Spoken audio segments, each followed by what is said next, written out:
Assalamualaikum warahmatullahi wabarakatuh. Selamat datang di video pembelajaran jarak jauh mata pelajaran matematika kelas 7. Pada video kali ini kita akan membahas bab garis dan sudut untuk bagian pertama. Di bagian pertama ini kita lebih belajar tentang konsep-konsep garis dan sudut. Kita awali dengan garis. Garis dapat direpresentasikan sebagai kumpulan titik-titik. Itu kumpulan titik-titik yang tak berhingga, garis tidak berujung dan tidak berpangkal, serta dapat diperpanjang ke kedua arahnya. Sebuah garis dapat dinotasikan dengan huruf kecil. Jadi penyebutannya atau penamaannya bisa dengan huruf kecil, hurufnya apapun. Yang berikutnya adalah ruas garis atau segmen garis. Adalah garis yang dibatasi oleh dua buah titik. Jadi ada dua buah titik yang membatasinya, ada dua batas. Sedangkan ruas garis yang mempunyai satu titik pangkal dan satu ujung tak terbatas disebut dengan sinar garis.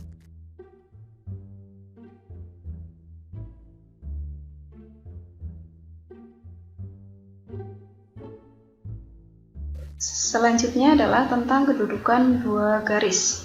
Untuk mempermudah, kita langsung saja ilustrasikan dalam sebuah kubus.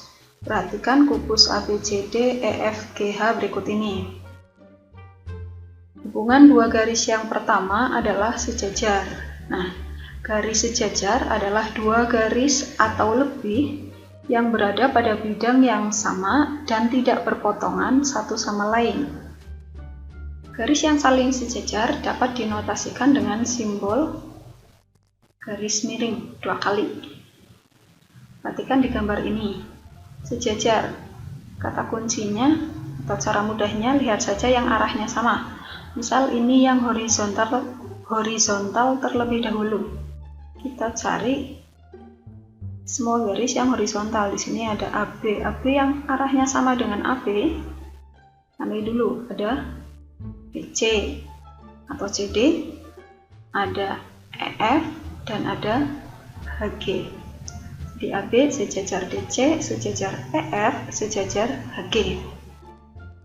Berikutnya yang vertikal. Yang vertikal yang menghadap ke atas ini ada AE, terus ada DH, ada BF, dan ada CG. Nah, yang ketiga itu yang di garis arahnya menyerong ini. Di sini ada AD, ada BC, EH, dan FG. Nah, itu adalah garis-garis sejajar. Kedudukan yang kedua adalah berpotongan.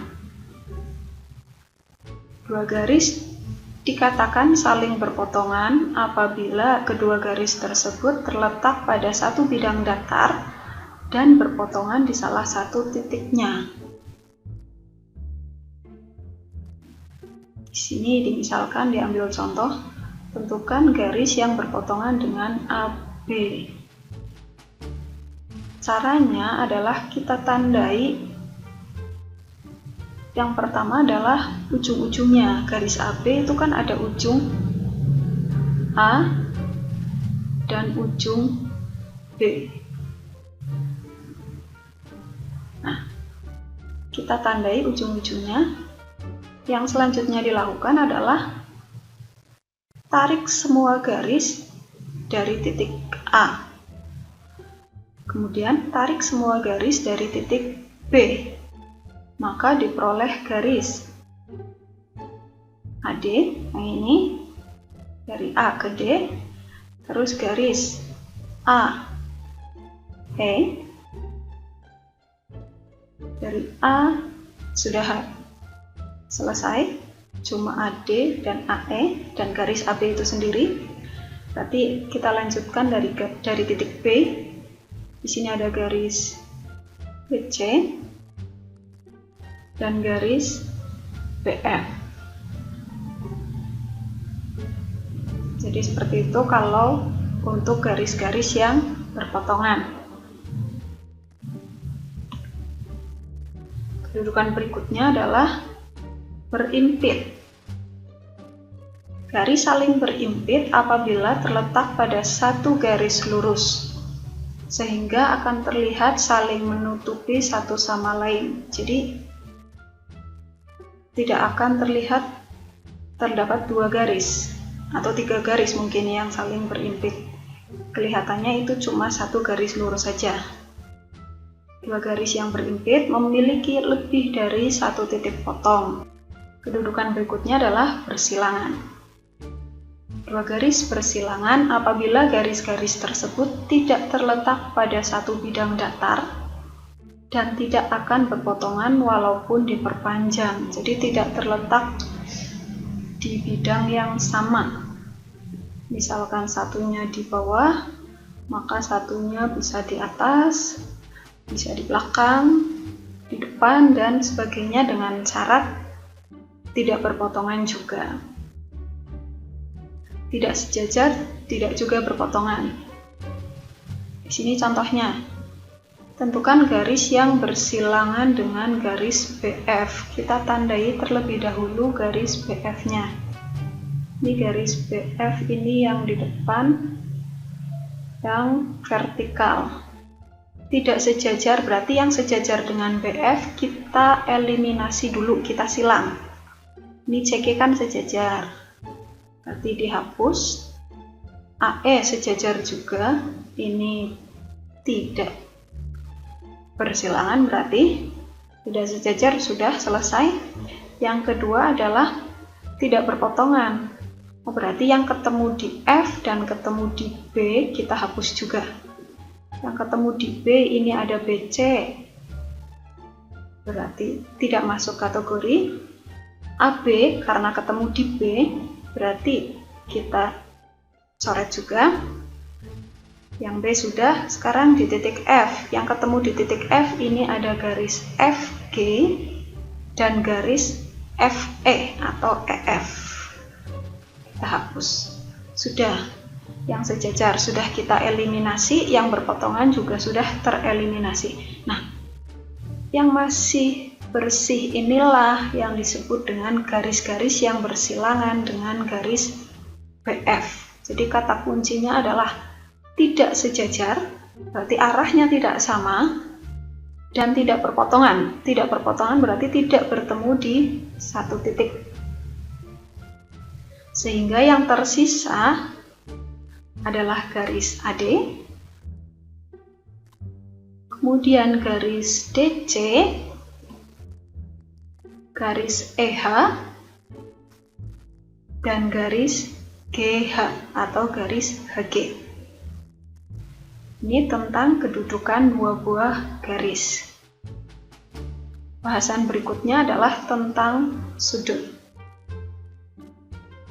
Perhatikan gambar berikut. Sudut adalah daerah yang dibentuk oleh pertemuan dua sinar garis atau dua buah garis. Pada gambar sinar garis BC dan sinar garis BA itu disebut sebagai kaki sudut. Sedangkan titik B disebut sebagai titik sudut. Sudut dinotasikan dengan tanda sebagai berikut. Pemberian nama sudut itu dengan dua cara. Yang pertama itu hanya dengan satu huruf di titiknya saja. Jadi satu titik sudut, karena di sini titik sudutnya adalah titik B, maka diberi nama sebagai sudut B. Cara yang kedua adalah dengan tiga huruf dengan menyebutkan nama kaki sudutnya juga. Perhatikan urutannya sebagai berikut. Karena di sini titik sudutnya itu B, titik B Untuk penamaan 3 huruf itu harus berada di tengah. Jadi B-nya harus di tengah, sedangkan A dan C bisa ditukar urutannya. Di sini misalkan ABC atau ditukar dibalik menjadi CBA, itu sama saja. Yang tidak boleh itu kalau ini tidak sama dengan sudut BCA ya. Ini kalau penamaannya BCA itu berarti titik sudutnya adalah titik C. Ini titik sudutnya C, sedangkan kaki sudutnya adalah ini dari tengah ke depan dan ke belakang. Berarti kakinya itu garis BC dan garis CA atau dibalik CB dan AC. Jadi diperhatikan menamakan sudut, titik sudut untuk 3 huruf harus berada di tengah. Sekarang besar dan satuan sudut. Besar sudut dilambangkan dengan huruf M. M terus diikuti dengan nama sudut, itu berarti dibaca dengan besar sudut. Nah, satuan sudutnya yang lazim digunakan di tingkat SMP itu adalah satuan derajat, terus menit itu petik 1 dan detik itu petik 2 dengan hubungan sebagai berikut. 1 derajat itu sama dengan 60 menit. Berarti dapat dibalik, maka 1 menit sama dengan 1/60 derajat. Selanjutnya 1 menit sama dengan 60 detik. Berarti 1 detik itu sama dengan 1/60 menit. Maka dari sini 1 derajat sama dengan 1 derajat kan tadi 60 menit. 1 menitnya 60 detik, berarti 60 dikali 60 sama dengan 3600 detik. Sehingga 1 detik sama dengan 1/3600 derajat. Satuan yang terakhir, ini juga kadang digunakan, itu adalah 1 putaran. 1 putaran penuh berarti itu besarnya sama dengan 360 derajat. Maka bisa dibalik, 1 derajat sama dengan 1/360 putaran. Selanjutnya untuk contoh soalnya, sini ada 3 soal. 20 derajat 30 menit sama dengan titik-titik derajat. Oh, berarti kita ubah satuan ini dalam derajat dua-duanya. Kita tulis di sini. Soalnya itu 20 derajat 30 menit. 20 derajatnya itu sudah sesuai. Nah, ininya kita tandai dengan tambah terlebih dahulu. Terus 30 menit. Soalnya menit mau diubah dalam derajat. Berarti yang ini pakai rumus yang pertama. 1 menit itu 1/60. Berarti kalau 30 menit ya kita ubahnya 30/60 derajat. Disama dengan 20 derajat ditambah 30 dibagi 60 itu setengah ya, atau desimalnya itu 0,5 derajat. Kita jumlahkan berarti sama dengan 20,5 derajat. Yang kedua, 90 derajat sama dengan berapa putaran? 90 derajat titik-titik putaran. Nah, 1 derajat itu 1/360 putaran. Berarti kalau 90, ya 90 dibagi 360 putaran. Ini kita sederhanakan, 360 kan bisa dibagi 90. Ini 90 dibagi 91. 360 dibagi 94, oh, berarti sama dengan 1/4. 1/4 derajat. putaran. Caranya disederhanakan saja. Dan soal yang ketiga itu soal penjumlahan. Ini kayak menjumlahkan, seperti menjumlahkan bilangan pecahan ya. Kita susun ke bawah di 20 derajat, terus 37 menit, 20 detik. Kita tulis sesuai dengan satuannya, kita urutkan. Ditambah dengan 26 derajat, 44 menit, 55 detik. Ini kita jumlah, hitungnya dari belakang, yang detik terlebih dahulu. Kita jumlah sesuai hasil awalnya dulu. Ini 0 ditambah 5 itu 5, berarti 2 tambah 5 7. Ini yang satuan detik, terus yang menit 7 ditambah 4 itu 11, yang kan 1 tambah 3 tambah 4 itu 8, berarti 81 menit. Terus yang derajat 2 tambah 6 8, 1 tambah 2 itu 3, berarti 38 derajat, 81 menit, 75 detik.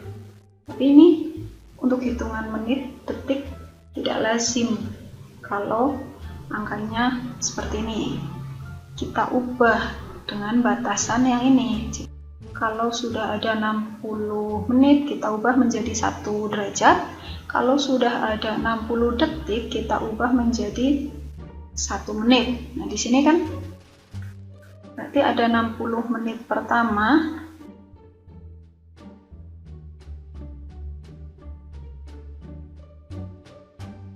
60 detiknya yang di belakang kita ubah menjadi 1 menit.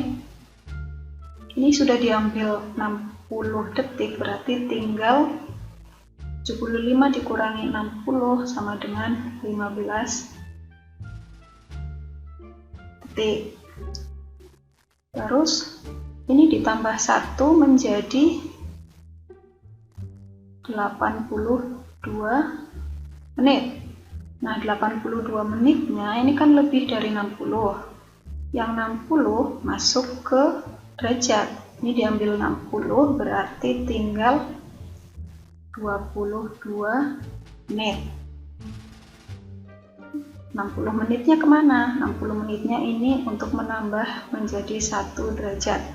Jadi 38-nya ditambah 1 sama dengan 39 derajat. Sehingga hasil penjumlahannya adalah 39 derajat, 22 menit, 15 detik.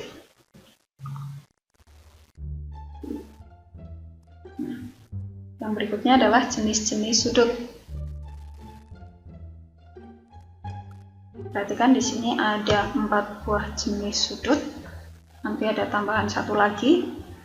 Yang pertama adalah sudut lancip. Sudut lancip itu jika besar sudutnya antara 0 sampai 90 derajat. Yang kedua sudut tumpul. Besar sudutnya adalah antara 90 sampai dengan 180 derajat. Yang ketiga sudut lurus, yaitu sudut yang besar sudutnya 180 derajat dan sudut siku-siku dengan besar sudut 90 derajat. Nah, yang kelima ini adalah sudut refleks. Sudut refleks itu yang besarnya adalah lebih dari 180 derajat. Jadi yang dinamakan sudut refleks kalau ini ada sudut. Kalau yang ini, yang bagian kecilnya itu kan sudut lancip. Nah, yang bagian besarnya ini dinamakan sudut refleks. Terus di bagian contoh yang tumpul, ini kan sudut tumpul. Sudut refleks itu yang bagian besarnya juga. Nih, 5 jenis sudut. Nah, selanjutnya adalah besar sudut yang dibentuk oleh jarum jam dan jarum menit. Perlu diingat bahwa selama 12 jam, jarum jam berputar sebesar 360 derajat. Jadi satu putaran penuh jam itu 360 derajat. Sehingga perputaran setiap 1 jam itu adalah 360 derajat dibagi 12 itu sama dengan 30 derajat. Jadi bisa ditulis 1 jam atau kalau diubah menjadi menit itu sama dengan 60 menit. Itu dalam derajatnya adalah 30 derajat. Contoh soalnya, tentukan besar sudut terkecil yang dibentuk oleh jarum jam dan jarum menit ketika menunjukkan pukul 1, 05.00, 2, 06.15, 3, 04.35. Soal yang pertama dulu, pukul 05.00. Nah, kalau jamnya bulat seperti ini, langsung saja dikalikan. Atau biar mempermudah visualisasi, berarti kita gambarkan terlebih dahulu jam analognya yang pakai jarum. Ini jamnya menunjukkan pukul 5. Pukul 5 berarti jarum menitnya persis di angka 12. Dan jarum jamnya yang pendek itu persis di angka 5. Ini berarti kan penuh, tidak kurang dan tidak lebih. Tinggal kita hitung saja ini. 1 jam penuhnya ini ada berapa? Ini 1, 2, 3, 4, 5. Sehingga besar sudut yang terbentuk adalah 5 dikali 30 derajat. 30 derajat dari mana? 30 derajat ini, karena dalam 1 jam ini besarnya adalah 30 derajat. Sehingga hasilnya sama dengan 150 derajat. Ini untuk jam penuh tanpa lebihan menit, itu tinggal dikalikan saja. Soal yang kedua, pukul 6.15. Perhatikan ilustrasi jarum jamnya di sini. Jarum jamnya di angka 6 dan jarum menitnya menunjukkan menit 15, yaitu di angka 3 tepat. Ini langsung saja untuk yang ketiga kita nanti hitung sekaligus. Pukul 4.35. Berarti jarum jamnya itu lebih di angka 4 dan menitnya di menit 35, yaitu di angka 7. Perlu diingat 1 jam itu sama dengan 30 derajat, sehingga 1 menit itu sama dengan 1/60 dikali 30 derajat. Kita hitung, ini besar sudutnya kita bagi 2. Yang penuh itu artinya 1 jam penuh ini kita hitung ada berapa. Di sini berarti kan ada 1, 2, 3. 3 yang penuh, 3 jam berarti 3 dikali 30 derajat. Terus ada lebihan di sini. Ditambah. Nah, dari angka 6-nya ini itu kan lebih 15 menit. Berarti kita tulis 15. Ini untuk 1 menit kan 1/60. Jadi kalau 15 menit ya 15/60 dikali 30 derajat. Ini sama dengan 3 dikali 30 itu 90 derajat. Ditambah, ini bisa kita sederhanakan. 60 dibagi 30 itu 2. Sehingga 15 bagi 2 itu 7,5 derajat. Dijumlah dengan 90 derajat, hasilnya adalah 97,5 derajat. Ini soal yang kedua. Sekarang soal yang ketiga. Besar sudutnya adalah sama, kita hitung yang penuh dulu. Ini sudah nggak penuh, berarti mulai dari angka 5 sampai ke jarum nomor 7 ini berarti yang penuh itu cuma ada 2. Kita tulis 2 dikali 30 derajat ditambah yang lebihan ini. Nah, lebihannya itu kan 4 lebih 35 menit, berarti dari 4 itu 35 menit. Sementara ini kan dihitungnya dari angka 5. Dari angka 5 ini berapa menit? Nah, ini kan ada 2 bagian nih. Ini dari 4 itu 35 menit. 35 menit.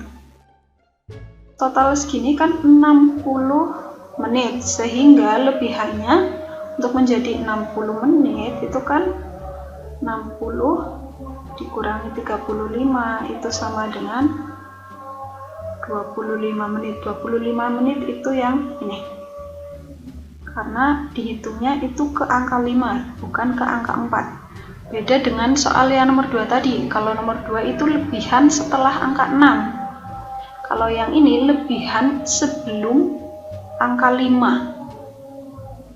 Di 4-nya lebih 35, maka sebelum angka 5-nya itu ada 25 menit, sehingga di sini ditulis 25 dibagi 60 dikali dengan 30 derajat. Ini sama dengan 60 derajat dibagi ini sama kayak tadi, 60 dibagi 30 itu 2, 25 bagi 2, 12,5 sama dengan 72,5 derajat. Ini macam-macam soal untuk bagian awal, garis, dan sudut. Di video bagian berikutnya kita akan membahas lebih lanjut tentang garis dan sudut, terutama tentang sudut. Sehingga sekian untuk video kali ini. Kita bertemu kembali di bagian kedua. Assalamualaikum warahmatullahi wabarakatuh.